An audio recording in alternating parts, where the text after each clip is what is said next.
मैं डॉक्टर के पास गई थी, तुमने पूछा ही नहीं उसने क्या कहा। ओह आई एम सॉरी, मैं भूल गया। क्या कह रहा था वो? किन सोचों में गुम रहते हो कि तुम्हें याद ही नहीं रहता किसी से कुछ पूछना। कहा तो है मैंने। I am really sorry.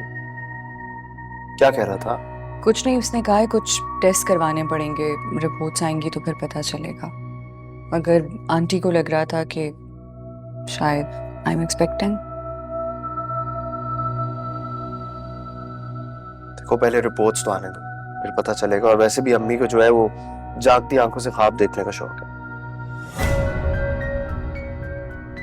अगर रिपोर्ट पॉजिटिव आ गई तो तुम्हारे और मेरे लिए एजाज की बात होगी, लेकिन उसके साथ साथ एक बच्चे की परवरिश करना बहुत जिम्मेदारी की बात है। और मैं उम्मीद करता हूँ कि हम दोनों उस जिम्मेदारी पे पूरा उतरे।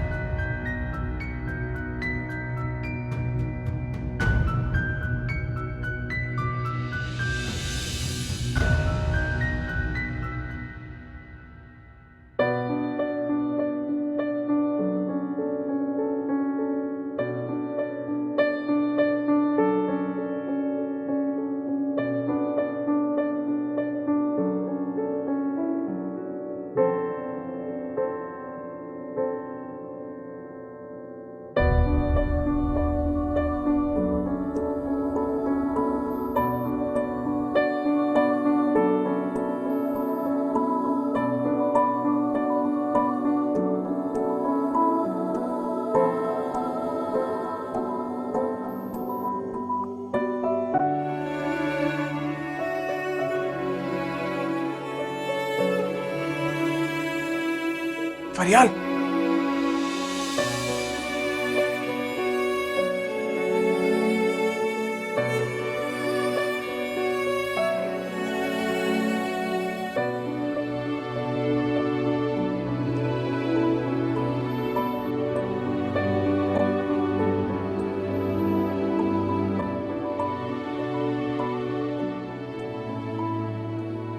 तुम इस तरह से रातों को जाग जाग के अम्मी का ख्याल रखती रहोगी, खुद बीमार पड़ जाओगी। वो फजर पढ़ने बाहर चले गए थे।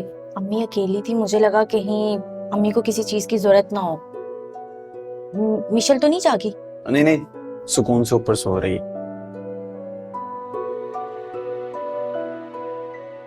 कितना बेवकूफ था मैं, अंदाजा ही नहीं लगा सका कि इस घर को, मुझको, हम सबको तुम्हारी कितनी जरूरत है। तुम इस घर में हम सबको, सारी चीजों को कितना बैलेंस रखते हो। तुम्हें पता है, तुम नहीं थी ना तो मिशेल को संभालना कितना मुश्किल हो गया। सारी सारी रात जागती थी, रोती थी, मैं उसे फीडर बना बना के देता था। और फिर ये टेंशन भी रहती थी कि सुबह ऑफिस कैसे जाऊं। ऑफिस में ये टेंशन लगी रहती थी कि घर कब आऊं।